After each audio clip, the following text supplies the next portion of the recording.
the occupation was just a ruse, particularly those who had read about and seen photos of the huge American embassy in downtown Baghdad. This walled complex is the biggest foreign embassy in the world, in fact, a city within a city. It was originally called the Green Zone. She says, I don't know what they call it now, but it remains the ground zero of Middle East colonization by the Zio-fascist, the hub of their perpetual warring activities. And I happen to believe that this is a very key strategic location and outpost to the Zionists and ultimately to the Israeli government. Now, the American attack on the Iraqi PMF, quote, allies, who they are supposedly joined in battling the common enemies, the terror proxy ISIS, resulted in dozens of dead Iraqis. The numbers, of course, always vary, but at least 25 dead Iraqis. Supposedly, in quotes, this is a word that has jumped to the top of most popular awards in 2019, the American jet attack was justified by a PMF rocket attack on an American base, which resulted in the death of one American soldier. And actually, I don't know if it was a soldier or a contractor. I've heard it was a contractor. More on that in a bit. And the wounding of other soldiers, including Iraqis there. And she goes on to say that it could be a false flag attack on the U.S. base in order to create a pretext for the American attack on the PMF. In fact, she believes that's what it is. Now, but some of the criticism from Syria's national news site, which she links, Syria denounces U.S. attack on Iraqi Popular Mobilization Forces, expressing full solidarity with Iraq and its people. An official source at the Foreign and Expatriates Ministry said on Monday that Syria denounces the U.S. attack on the PMF forces which defend Iraq's sovereignty and independence, as well as denouncing any aggression that targets the sovereignty and independence and freedom of Iraq and its people. The source said that Syria expresses its full solidarity with Iraq's people and institutes and reiterates its demands for the U.S. to not interfere in the internal affairs of Iraq. The source concluded by offering condolences to the families of the martyrs and people injured in the attack. This also from Iran's, who of course is being blamed for it, Iran's national news site, Press TV. Iraqi President Bahram Saleh on Sunday decried the U.S. airstrikes as unacceptable, which contradicted security agreements signed between Baghdad and Washington. So, we apparently are even, according to the Iraqi president, in violation of some sort of treaty or agreement. Now, she includes a snippet from the Reuters report, and again, even Reuters talking about a top Iraqi militia leader warned of a strong response against U.S. forces in Iraq following these strikes in Iraq and Syria that hit several bases of, his Iranian-backed group and killed at least 25 people. Again, it mentions an Iranian-backed militia group here, and again, that the U.S. is saying is in response to the killing of a U.S. civilian contractor in a rocket attack on an Iraqi military base. The U.S. airstrikes, according to Iraqi security and militia sources, killed at least 25 militia fighters and wounded at least 55 more following 3 U.S. airstrikes in Iraq. The blood of the martyrs will not be in vain, and our response will be very tough on the American forces in Iraq. Senior Commander Jamal Jafar Ibrahimi, also known as Abu Mahdi al-Mohandes, said late on Sunday Iran said it strongly condemned the raids as, quote, terrorism. Now, this guy's a senior commander of the PMF, an umbrella grouping of paramilitary groups. And again, Reuters saying mostly consisted of Iran-backed Shiite militias formerly integrated into Iraq's armed forces. And the key thing being this is part of Iraq's national security, essentially, at this point as well. But tensions have risen between Tehran and Washington, Iraq's 2 main allies, since last year when President Donald Trump pulled Washington out of Tehran's 2015 nuclear deal, with six powers and reimposed sanctions that crippled Iran's economy. Earlier this month, Secretary of State Mike Pompeo blamed Iranian-backed forces for a series of attacks on bases in Iraq and said any attacks by Tehran or proxies harming Americans or allies would be answered with a decisive U.S. response. And again, Iran denying any role, saying this is without any evidence, and they cannot justify bombing and killing people in violation of international law. That an Iranian government spokesman. Iran's foreign ministry called on the United States to respect Iraq's sovereignty and territorial integrity. There's also a posting here from Moon of Alabama. This person saying Trump just made the mistake of his presidency. And again, talking about basically this whole thing. And also, though, pointing out that this militia, as I just said, or as I recently said here, a mostly Shia group with some relations to Iran, part of the popular mobilization units which were founded and trained by Iran to stop and defeat the Islamic State, ISIS, when it occupied nearly a third of Iraq and Syria. So again, keep that in mind. Here we are attacking people who are fighting ISIS. Just like when Turkey went into Syria and we said, okay, we're going to pull back, and you had some bombings and attacks that actually allowed captured ISIS fighters to escape. But this militia is like all PMU units now under command and control of the Iraqi Ministry of Defense. So they can say there's some relations to Iran, and there are, and there's even maybe some Iranians in this, but they're under command and control not of Iran, but of the Iraqi Ministry of Defense.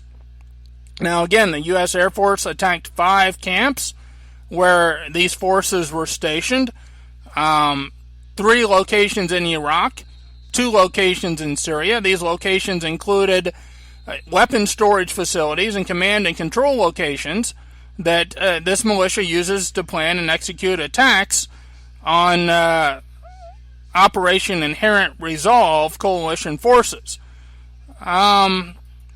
Again, it says, and it goes on to talk a little bit about some of the loss of life, some of the injuries. It says the Al-Qaim Al-Bukamal border station is the only open one between Iraq and Syria, which is not under U.S. control.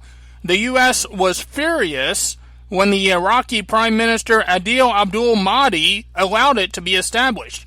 It was previously attacked by Israel, which had launched its assault from a U.S. Air Force base in East Syria. And so, there we go. It says the strikes were in total disregard of Iraqi sovereignty and against forces under direct command, not of Iran, but of the Iraqi state. In a statement, Abdul Mahdi said Defense Secretary Mark Esper had called him about a half hour before the U.S. strikes to tell him of U.S. intentions to hit bases of the militia suspected of being behind Friday's rocket attack. Abdul Mahdi said in a statement he'd asked Esper to call off U.S. retaliation plans. The statement said Iraqi President Barham Saleh also received advance notice from a U.S. diplomat and also asked unsuccessfully for Americans to call it off. The strikes were designed to kill those who still fight ISIS.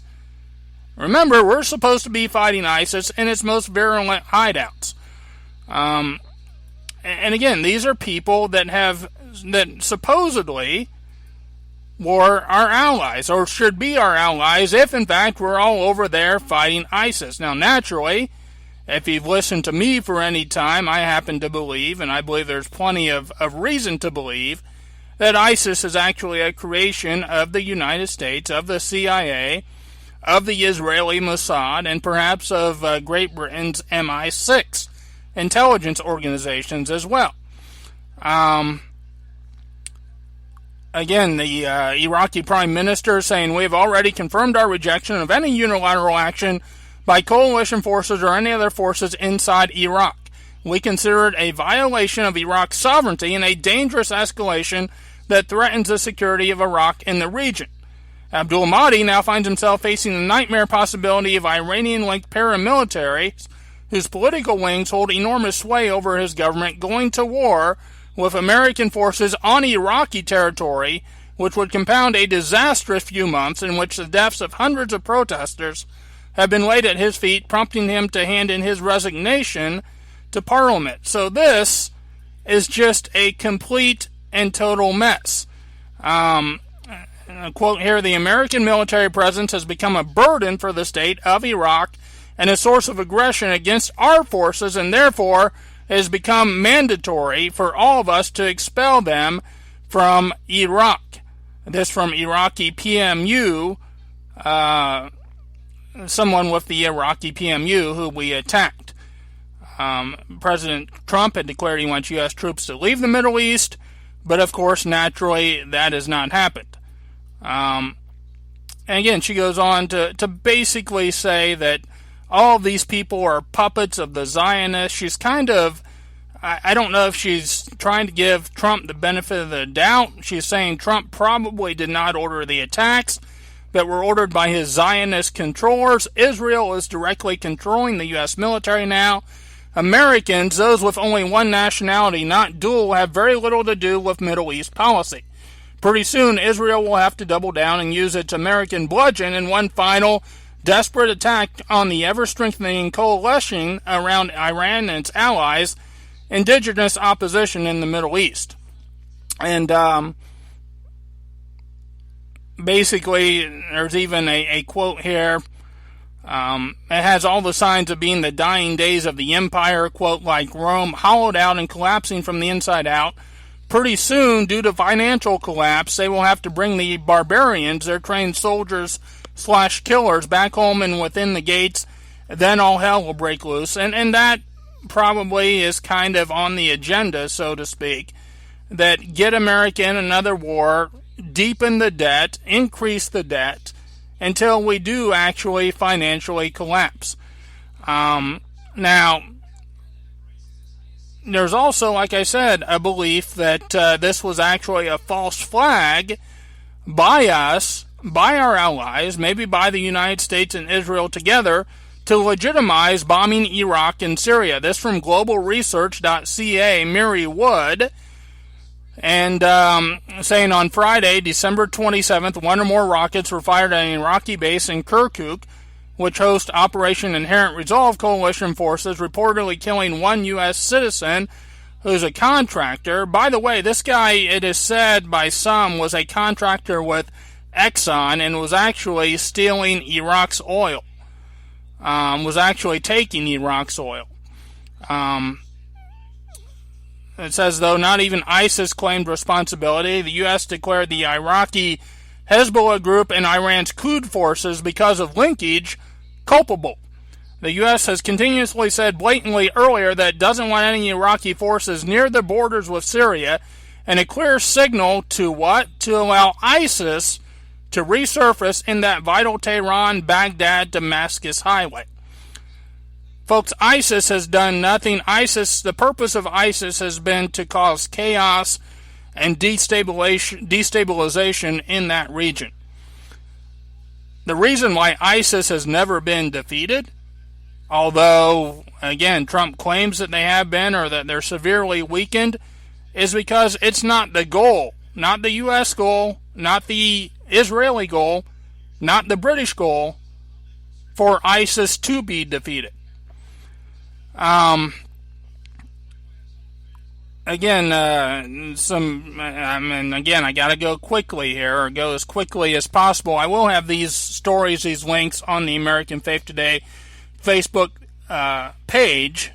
If you can't find them, if you know me personally, if you're with a friend of mine on Facebook, if you'd like to have access to them, let me know. But again, what makes me think that this could possibly be indeed a false flag is we had evacuated personnel within that embassy before the protest even happened. As in, almost as if we knew that this was coming. It's also interesting at the bottom of this, just again to give you